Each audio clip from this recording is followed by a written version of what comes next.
अहाँ गामक गली मोहल्ला में आम वाला आइव गेल।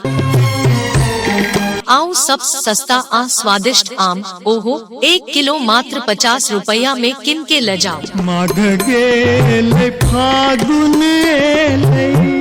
आओ बढ़िया आम के स्वाद ले, ताजा और फ्रेश आम कीनो पाकल पाकल आम कीनो। आमो मजरिए गेल। आओ दीदी बहन सब गर्मी के टाइम आइव गेल। आओ गर्मी के मौसम में 50 रुपया किलो आम के स्वाद लिया। आओ देखे लेल पाए न लागत गड़ी पर सबस नीक आम भेटत। आम खरीदे लेल ई मौका न छोड़ू। किया हो रामा की सोची रहल छी बहन भाई सब, जल्द से जल्द गाड़ी के पास आबू। ताजा आ स्वादिष्ट आम 50 रुपया किलो आम 50 रुपया किलो आम कीनो आ अपना परिवार के संग बढ़िया और ताजा स्वादिष्ट आम के आनंद ले। कुहकत कोयलिया अहिना। आबू काका काकी भैया भौजी ताजा आ स्वादिष्ट आम गाड़ी पर मिल रहल छै।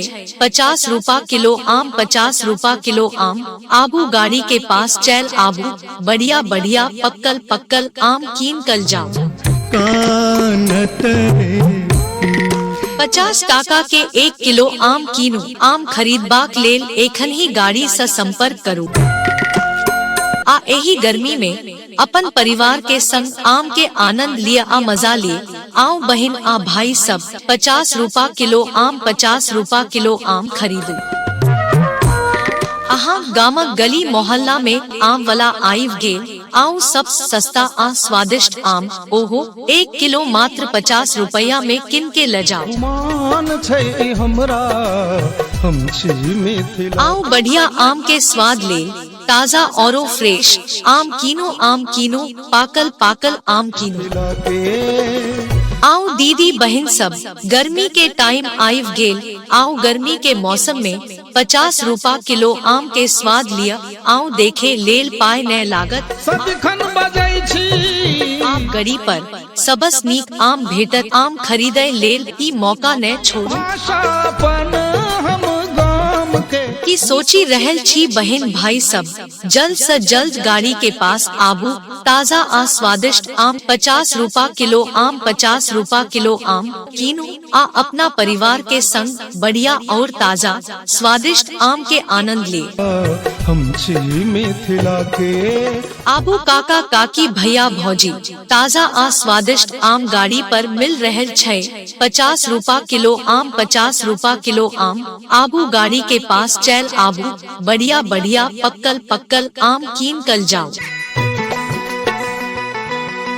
50 टाका के 1 किलो आम कीनो। आम खरीदबाक लेल एखन ही गाड़ी से संपर्क करू।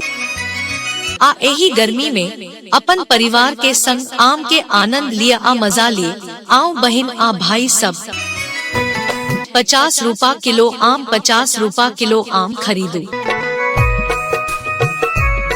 कोनो तरहक ऑनलाइन ऑडियो रिकॉर्डिंग के लिए हमारा अहाँ पसंदीदा चैनल मैथिली प्रचार के सब्सक्राइब करू, वीडियो के लाइक करू। धन्यवाद।